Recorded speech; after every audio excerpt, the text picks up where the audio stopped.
সুলাইমান আলাইহিস সালাতু ওয়াস সালামের কাছে পাখি আসছে। আসার পর বললেন, কি ঘটনা, কি কোথায় ছিল? এখন পাখি আইসা সুলাইমান আলাইহিস সালাতু ওয়াস সালামকে বলতেছে, ফামাকাসা গায়রা বাঈদিন ফাকালা আহাত্তু বিমা লাম তুহিত বিহি ওয়া জিতুকা মিন সাবাইম বিনাবাইন ইয়াকিন। পাখি সুলাইমান নবীর কাছে আসে, আসার পর বলে, পয়গম্বর, ফামাকাসা গায়রা বাঈদ, পাখি বেশি সময় অবস্থান করে নাই, না করে তাড়াতাড়ি নবীর কাছে চলে আসছে। আসার পর কয়, আহাত্তু বিমা লাম তুহিত বিহি, আমি এমন বিষয়ে জেনে এসেছি যেই বিষয়ে আপনার জানা নাই। সুলাইমান নবী কয়, সর্বনাশ, কি কয়? আমি এমন জ্ঞান অর্জন করছি যেটা আপনিও জানেন না। বলো বলো। ওয়াজিতুকা মিন সাবাইম বিনাবাইন ইয়াকিন, আমি সাবা এলাকা থেকে একটা নিশ্চিত সংবাদ আপনার কাছে নিয়ে আসছি। সাবা কোথায়? ইয়ামানের একটা এলাকা, যে এলাকায় কিছু মানুষ বসবাস করত। ওই মানুষগুলারে বলা হতো সাবা, এলাকারে সাবা বলা হতো না। তারা ওই এলাকায় বসবাস করার কারণে ওই এলাকার নামকরণ করা হয়েছে সাবা। আবার বলছি, ইয়ামানের কোন এলাকার নাম সাবা ছিল না। একদল মানুষ সেখানে বসবাস করত, তাদের নাম ছিল সাবা, ওই গোষ্ঠীর নাম ছিল সাবা। তো তারা ওখানে বসবাস করার কারণে এখন ওই এলাকার নাম হয়ে গেছে সাবা। আরে বুঝছেন নি? আচ্ছা। তো পাখি বলতেছে, আমি নিশ্চিত সংবাদ নিয়ে আসছি আপনার কাছে। কি সংবাদ বলো? ইন্নী ওয়াজাদতু ইমরাআতান তামলিকুহুম ওয়া উতিয়াত মিন কুল্লি শাইইন ওয়া লাহা আরশুন আযীম। আমি একজন মহিলাকে পাইছি সেখানে, তামলিকুহুম, যে মহিলা তাদেরকে শাসন করে, তাদের উপর রাজত্ব কায়েম করে, তাদের উপর কর্তৃত্ব ক্ষমতা প্রদর্শন করে, একজন মহিলা পাইছি ওই সাবা গোত্রে। কার কি? ওয়া উতিয়াত মিন কুল্লি শাইইন, ওই মহিলাকে সব নিয়ামত দেওয়া হয়েছে, মানে তারও কম নাই। ওয়া লাহা আরশুন আযীম, ওই মহিলার বিশাল বড় এক সিংহাসন। সিংহাসনটা কোথায়? মহিলার একটা রাজপ্রাসাদ ছিল। মহিলার নাম তাফসীরের কিতাবে আসছে বিলকিস। কি নাম? তার বিশাল বড় এক রাজপ্রাসাদ। এই রাজপ্রাসাদের পূর্ব দিকে 300টা জানালা, পশ্চিম দিকে 360টা জানালা। এটার উপরে তার বিশাল বড় সিংহাসন। সূর্য যখন ওঠে জানালা দিয়ে আলো যায়, ডুবার সময়ও পশ্চিম দিকে ওই জানালা দিয়ে আলোটা দিয়েই সূর্য তখন ডুবে। মহিলা সূর্য ওঠার সময়ও সূর্যের পূজা করে, ডুবার সময়ও সূর্যের পূজা করে। বুঝছেন নি? আচ্ছা। পাখি বলতেছে, মহিলারে পাইলাম, তার বিশাল বড় এক সিংহাসন। আর জানেন, ভয়ঙ্কর একটা অপরাধ দেখছি তাদের। কয় কি? ওয়াজাদতুহা ওয়া কওমাহা ইয়াসজুদুনা লিশ-শামসি মিন দুনিল্লাহ, আমি দেখলাম ওই মহিলা আর তার সম্প্রদায় আল্লাহ ছাড়া সূর্যকে সেজদা দেয়। নাউজুবিল্লাহ। কারে সেজদা দেয়? আমরা কারে সেজদা দেই? দিল থেকে বলেন কারে? কিন্তু এছাড়া মাঝে মাঝে আপনারা অন্য জায়গায়ও দেন কেন? হ্যাঁ, কোন তো মুখে আল্লাহ। সাহাবী আল্লাহ রসুলের সামনে আসছে, আসার পর বলি, ইয়া রাসূলুল্লাহ, অমুক এলাকায় গেলাম, যাওয়ার পর ওয়াফাকতুহুম ইয়াসজুদুনা লিমারজুবান, আমি দেখলাম ওই এলাকার মানুষ তাদের নেতারে সেজদা দেয়। নাউজুবিল্লাহ। ফাকুলতু ফি নাফসি আনতা আহাক্কু আন নাসজুদা লাক, আমি মনে মনে বললাম, আপনাকেই তো সেজদা দেওয়া বেশি দরকার। নাউজুবিল্লাহ। কারণ পৃথিবীর কোন মানুষ যদি সেজদা পাওয়ার যোগ্য হয়, সেটা আপনি বেশি। এটা সত্যি কথা। পৃথিবীর কোন মানুষ যদি সেজদা পাওয়ার যোগ্য হতেন তো আল্লাহ রসুল হতেন। যদি হতেন তো নবীজি, আচ্ছা এখন কি করবা কও? এর মানে সাহাবী বলতে যায়, হুজুর আমরা সবাই আপনার একটা সেজদা দিন। নবীজি এবার শাসন করে দিলেন, আচ্ছা শোনো তো, তুমি যদি আমার কবরের সামনে দিয়ে যাইতা, রসুল তখনও কিন্তু পৃথিবীতে, তিনি বলতেছেন, তুমি যদি আমার কবরের পাশ দিয়ে অতিক্রম করতা, আকুনতা তাসজুদুলাহ, আমার কবর কি তুমি সেজদা করতা? রাসূলুল্লাহ সাল্লাল্লাহু আলাইহি ওয়াসাল্লাম বলেন, সাবধান, আমি ইন্তেকালের পর যেখানে দাফন করবা সেটাকেও সেজদা করবা না, আমাকেও সেজদা করবা না। পৃথিবীর শ্রেষ্ঠ মানুষটা, তাকে সেজদা করা হারাম ঘোষণা হয়ে গেল। তিনি যেখানে আছেন শুয়ে, সেটাকে সেজদা করাও হারাম ঘোষণা হয়ে গেল। অতএব পৃথিবীর অন্য কোন অলি আউলিয়া পীর গাউস কুতুব, তাদের কবর বা তাদেরকে সেজদা করা হারাম, শিরিক, কোনো সন্দেহ নেই। রাসূল সাল্লাল্লাহু আলাইহি ওয়াসাল্লামের চেয়ে বড় পীর তো দুনিয়াতে আসবে না। শাইখুল হাদিস, আল্লামা, মুফতি, মুহাদ্দিস আসবে? পৃথিবীতে যত আপনি গুণ লাগাইতে পারেন যে হুজুর মুফতি, মুহাদ্দিস, শাইখুল হাদিস, পীর, গাউস, কুতুব, সব তিনি।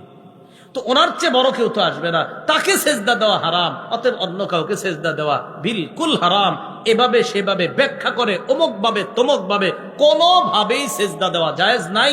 যে সেজদা নিবে আর যারা করবে উভয়ে প্রতারক, ইসলামের দুশ্মন, এটাই চূড়ান্ত ভাবে প্রমাণিত। কথা বুঝে আসছে সবার? তাহলে রানী আর তার অনুসারীরা কারে সেজদা করে? না না না, সূর্য। কারে সেজদা করে? সূর্য। তো পাখি আবার কি কয় সুলাইমান নবীরে, ওয়াজাইয়ানা লাহুমুশ শাইতানু আমালাহুম। পাখি আবার ওয়াজও করে, কয় শয়তান তাদের কর্মটা তাদের সামনে সাজায়া দিস। তো শয়তান তাদের কর্ম তাদের সামনে সাজায়া দিস। এখান থেকে কি শিখলেন? প্রত্যেকটা আয়াত থেকে কিছু শিখেন, শুধু ঘটনা শুনেন না। শয়তান তাদের কর্ম তাদের সামনে সাজায়া দিছে। প্রিয় ভাইয়েরা, কখনো আপনি টেলিভিশনে একটা সিনেমা নাটক দেখলেন আর বললেন হুজুর ভালো লাগছে, কান্না আসছে, ভালো লাগছে, কান্না আসছে। আচ্ছা, কখনো আপনি কোথাও গিয়ে সেজদা করলেন আর বললেন হুজুর ভালো তো লাগছে। কখনো একটা বেদাতি কর্ম করছেন বা এখনো করবেন বা কিছুদিন পরে করতে পারেন, এই কিছুদিন পরে, হ্যাঁ করবেন, অনেকে করবেন। এই বেদাতি কাজ করে আপনি বললেন যে আমার ভালো লাগতেছে। মনে রাখবেন, বেদাতি কর্ম করার পর ভালো লাগা, শিরিক করার পর ভালো লাগা, নাটক সিনেমা বা অশ্লীল কিছু দেখার পর ভালো লাগা, এটা আল্লাহর থেকে ভালো লাগা না। এই ভালো লাগা শয়তান আপনার সামনে করে দিয়েছে। এই যে বলতেছে ওয়াজাইয়ানা লাহুমুশ শাইতানু আমালাহুম, তারা যে সূর্যের সেজদা করে, এই সূর্যের সেজদা করা, তাদের এই ভালো লাগাটা, এটা শয়তান তাদের সামনে সাজায়া দিছে। হ্যাঁ তোমরা এটা করো। নাউজুবিল্লাহ। ফাসাদ্দাহুম আনিস সাবিলি ফাহুম লা ইয়াহতাদুন। ফলে শয়তান তাদেরকে সঠিক রাস্তা থেকে দূরে রাখে, তারা হেদায়েত পায় না। আল্লাহ আমাদের এই ভাই যারা আছি আমরা এখানে, আল্লাহ এই এলাকার সবাইকে শিরিক করা থেকে, ছোট শিরিক বড় শিরিক যে কোনো শিরিক থেকে আল্লাহ আমাদেরকে হেফাজত করেন। আমরা সিজদা করি একমাত্র কাকে? আল্লাহ। পরের আয়াতটা, সেই আয়াতে আল্লাহ বলছে, আয়াতটা পড়তেছি না, শুধু অনুবাদটা করতেছি, সিজদার আয়াত ওইটা শেষেরটা। উজু আসেনি সবার আপনাদের? সবার তো নাই। শেষের আয়াতে এরকম, তারা কেন আল্লাহর সিজদা করে না, যিনি আসমান জমিনের সব খবর বের করেন, যিনি তোমরা যা প্রকাশ করো যা গোপন করো সব জানেন, তিনি হলেন আল্লাহ। ইবাদতের একমাত্র উপযুক্ত তিনি, যিনি আরশে আজিমের রব। সেজদা করার একমাত্র কাউকে যদি করতে হয় তিনি হলেন আল্লাহকে সেজদা করা। সেজদা পাওয়ার একমাত্র যোগ্য আল্লাহ। সূর্য, গাছপালা, তারকা কেউ সেজদা পাওয়ার যোগ্য না, কারণ সবাই আল্লাহর মাখলুক। আল্লাহ হলেন খালেক। সেজদা দিতে হয় খালেককে, মাখলুককে কখনো সেজদা দিতে হয় না, কারণ মাখলুক সেজদা করে খালেকের। মাখলুক কার সেজদা করে? বলেন সূর্য মাখলুক কিনা? আরে সূর্য আল্লাহর সৃষ্টি না, সব মাখলুক। আল্লাহ ছাড়া সবই তো মাখলুক। তো মাখলুক কার সেজদা করে? বলেন খালেকের। বলেন কার? এবার আমার সাথে বলেন মাখলুক। বলেন মাখলুক। মাখলুককে সেজদা করতে পারে না, মাখলুক একমাত্র খালেককে সেজদা করে। মনে থাকবে না ইনশাল্লাহ?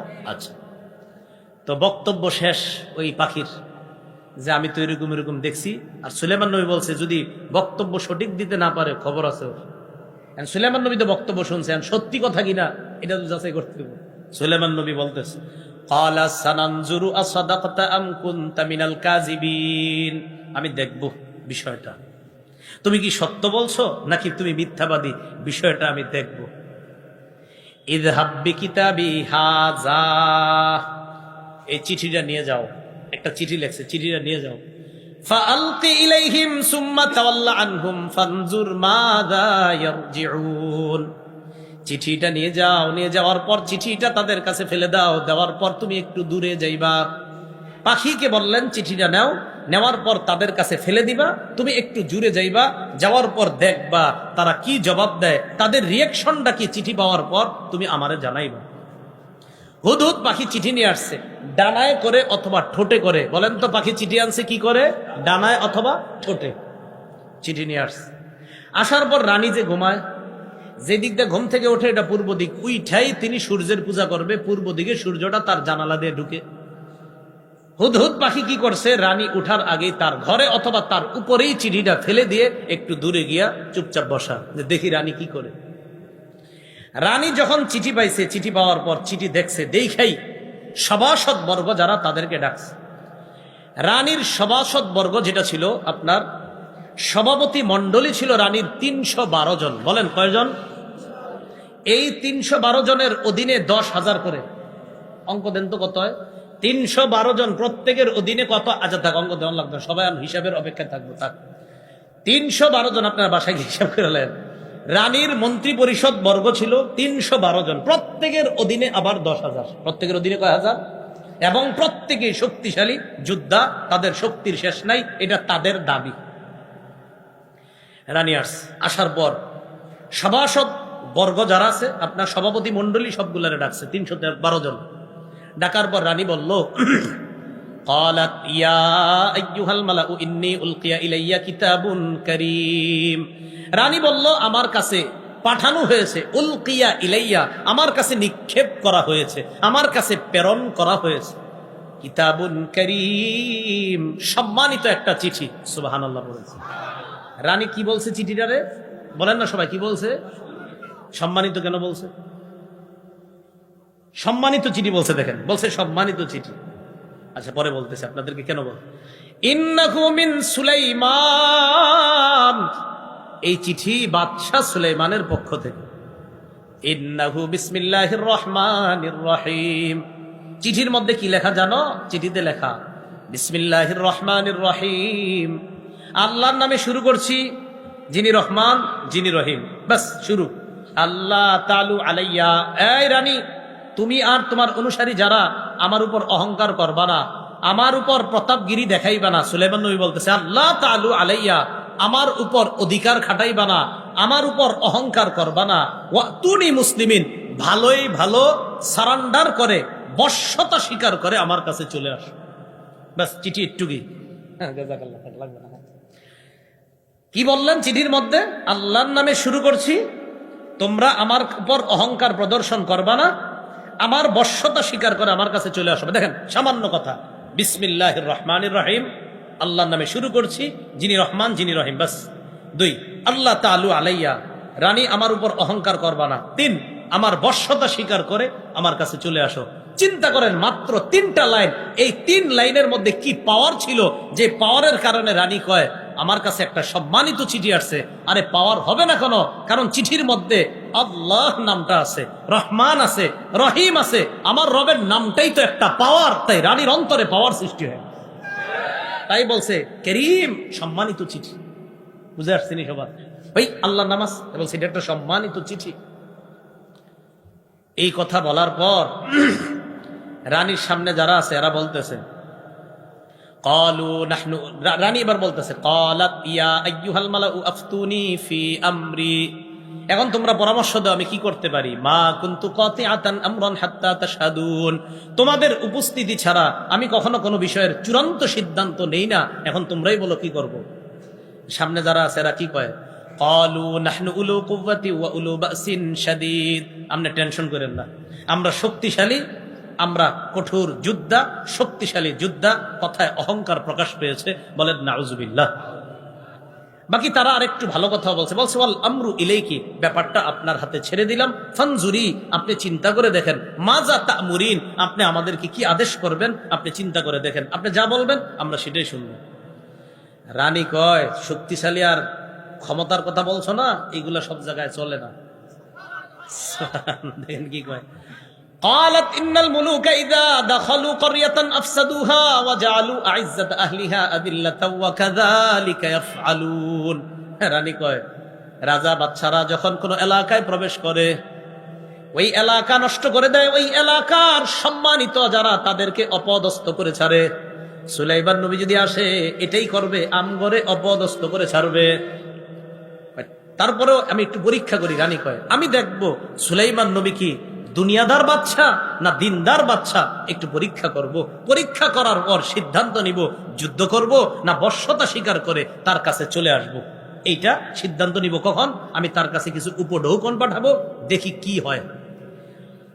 ইন্নী মুরসিলাতুন ইলাইহিম বিহাদিয়াতিন ফানাজিরাতুম বিমা ইয়ারজিউল মুরসালুন, আমি তার কাছে উপঢৌকন পাঠাবো, যাদেরকে দিয়ে পাঠাবো দেখি তারা কি জবাব নিয়ে আসে। উপঢৌকন নিয়ে রানীর দল সুলাইমান নবীর কাছে গেছে। ফালাম্মা জাআ সুলাইমান ক্বালা আতুমিদ্দুনানি বিমাল ফামা আতানি আল্লাহ খায়রুম মিম্মা আতাকুম। সুলাইমান নবীর কাছে গেছে। যাওয়ার পর কয়, সুলাইমান আলাইহিস সালাতু ওয়াস সালাম, আমারে সম্পদ দিয়ে সাহায্য করতে চাও? তোমাদেরকে আল্লাহ যা দিস আর আমাকে আল্লাহ যা দিস, তোমাদেরকে যা দিয়েছে এর চাইতে আমারে আল্লাহ যা দিছে 1000 গুণ বেশি দামি। আল্লাহ আমারে পাখির ভাষা বুঝার ক্ষমতা দিছে, এর চেয়ে বড় নিয়ামত আর কি? আল্লাহ আমারে পিঁপড়ার ভাষা বুঝার ক্ষমতা দিছে, এর চেয়ে বড় নিয়ামত কি? পরের বাক্যটা দেখেন কত সুন্দর, বল আনতুম বিহাদিয়াতিকুম তাফরাহুন, বরং তোমরাই তোমাদের উপঢৌকন নিয়ে খুশি থাকো। আমগো বাংলাদেশী অনুযায়ী তোমরা নিয়ে তোমরাই ভালো থাকো। সুলাইমান নবী তোমাদের উপঢৌকন নিয়ে তোমরাই খুশি থাকো। ইরজি ইলাইহিম, যাও রানীর কাছে যাও, ফিরে যাও, তাকে গিয়ে জানাবা ফালানাতিয়াবনাহুম বিজুনুদিল লা কিবালা লাহুম বিহা, এমন বাহিনী নিয়ে রানীর বিরুদ্ধে আসতেছি আমি যেই বাহিনীর মোকাবেলা করার ক্ষমতা তাদের নাই। ওয়ালা নুখরিজান্নাহুম মিনহা আদিল্লা, তাদেরকে সেখান থেকে অপদস্থ করে বের করে ছাড়বো। ওহুম সাগিরুন, লাঞ্ছিত অবস্থায় তারা বের হবে। এই সংবাদ রানীরে জানাই দিছে। জানাই দেওয়ার পর রানী বুঝতে পারছে যে উপঢৌকন গ্রহণ করে নাই। কয় না, কয় নিশ্চিত উনি দুনিয়াদার বাদশা না, উনি দিনদার। সাবধান, ওনার কাছে আর কোনো কথা নাই, এখন যুদ্ধ না, চলো সবাই বশ্যতা স্বীকার করে তার কাছে রওনা করি। এই ঘটনা আবার হুদহুদ পাখি দৌড় দিয়ে কয়ে দিছে, বস আইতেছে। আর সব সুলাইমান নবী আসতেছে নাকি? কয় হ্যাঁ। টেনশন করো না, প্রায় 2 মাসের দূরত্ব, এত দূরে রানী ওখান থেকে আসবে, বিশাল বড় দলবল নিয়ে আসবে। আর তো বললামই তো আপনার, একজনের অধীনে 10,000 করে বিশাল বাহিনী। সুলাইমান আলাইহিস সালাতু ওয়াস সালাম কি করলেন? সভাসদ বর্গ, মানে ওনার সভাসদ বর্গে যারা আছে সবাই, জিন বসা, মানুষ বসা, নবী বসা, পাখিরা বসা, তিনি বললেন আইয়ুকুম ইয়াতিনি বিআরশিহা ক্বাবলা আইয়াতুনি মুসলিমিন, আমার দিকে সবাই তাকায় কথাগুলা শুনেন। তোমাদের মধ্যে কে আছো রানী আমার কাছে বশ্যতা স্বীকার করে আসার আগে রানীর সিংহাসনটা আমার দরবারে নিয়ে আসবা। রানীর সিংহাসনটা এখানে নিয়ে আসবা, রানী আইসা দেখুক সিংহাসনটা আর বুঝুক যে আল্লাহ প্রদত্ত কোনো কিছুর ক্ষমতা কি, এটা রানীকে দেখানো দরকার। ক্বালা ইফরিতুম মিনাল জিন, জিনদের মধ্যে বিশাল দেহের অধিকারী শক্তিশালী এক জিন বলল, আনা আতিকা বিহি ক্বাবলা আন তাকুমা মিন মাকামিক। একটু এইভাবে ধরে এই নিচে রেখে, হ্যাঁ, আপনি দাঁড়ানোর আগে, এই যে দাঁড়াইছেন, বসছেন, আপনি আপনার যে বসায় আছেন, আপনি দাঁড়ানোর আগে রানীর সিংহাসনটা আপনার কাছে নিয়ে আসবেন। ওয়া ইন্নী আলাইহি লাকাবিয়্যুন আমিন, জিন বলতেছে, আর এই ব্যাপারে আমি শক্তিশালী, আমিন, আমি বিশ্বস্ত। আচ্ছা, জিন শক্তিশালী এটা তো বুঝছি, বিশ্বস্ত বললেন কেন? ভালো করে বুঝুন। এখানে জিন বিশ্বস্ত বলা কি দরকার? যে আমি আপনার কাছে আপনি উঠার আগেই এই সিংহাসন নিয়ে আসবো, আমি শক্তিশালী, বিশ্বস্ত, আমানতদার, আমানতদার বলা কি দরকার জিনে? হ্যাঁ, দরকার আছে। রানীর সিংহাসনটা স্বর্ণ রূপা হীরা মণি মুক্তা দ্বারা তৈরি করা, তাই জিন বলতেছে সুলাইমান নবী আপনি টেনশন করেন না, এক তো আমি আনতে পারবো,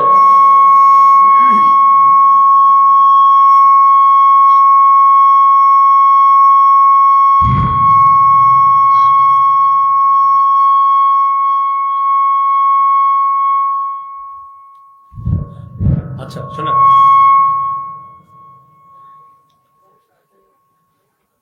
রানী বলতেছে আপনার জিন বলতেছে আমি আপনার কাছে নিয়ে আসবো, আপনি ওঠার আগে আমি শক্তিশালী, আমানতদার। আমানতদার কেন বলছে?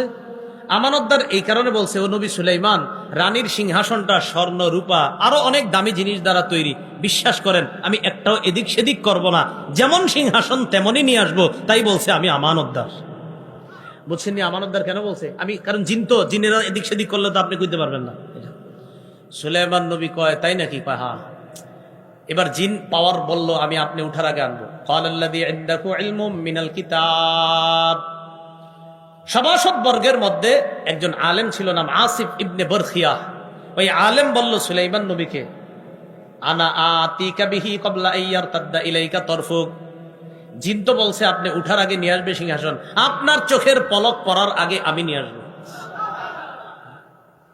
আলেম বলেন কে? ইমাম ফখরুদ্দিন রাজি রহমতুল্লাহি আলাইহি লিখেছেন যে আলেম দ্বারা যদিও আসিফ ইবনে বরখিয়া উদ্দেশ্য, আসলে ইমাম ফখরুদ্দিন রাজি লিখেছেন যে এইখানে আলেম দ্বারা খুদ সুলাইমান নবী উদ্দেশ্য। সুলাইমান নবী পাল্টা জিনের বলছে আমি উঠার আগে তুমি আনবা, মানে যদি সুলাইমান নবী উদ্দেশ্য হয় তাহলে সুলাইমান নবী পাল্টা, যদি এখানে আলেম দ্বারা আসিফ উদ্দেশ্য না হয়ে সুলাইমান নবী উদ্দেশ্য হয়, তো জিনকে সুলাইমান নবী বললেন আমি তো উঠার আগে তুমি আনবা, তোমার চোখের পলক করার আগে আমি নিয়ে আসবো। এটা হলো আল্লাহ প্রদত্ত নবীর থেকে মুআজিজা, যে তোমারটা জিনের পাওয়ার আর আল্লাহ প্রদত্ত যে পাওয়ার, তোমার চোখের পলক, এই দেখেন এই শেষ, চোখের পলক পড়বে উঠবে। তো চোখের পলক পড়ছে আর হঠাৎ ফালাম্মা রাআহু মুস্তাকিররান ইনদা, সুলাইমান নবী দেখলেন সিংহাসন তার সামনে অলরেডি চোখের পলক পড়ার আগে উপস্থিত। সুলাইমান নবী বললেন হাদা মিন ফাদলি রব্বি, এটা আমার রবের অনুগ্রহ।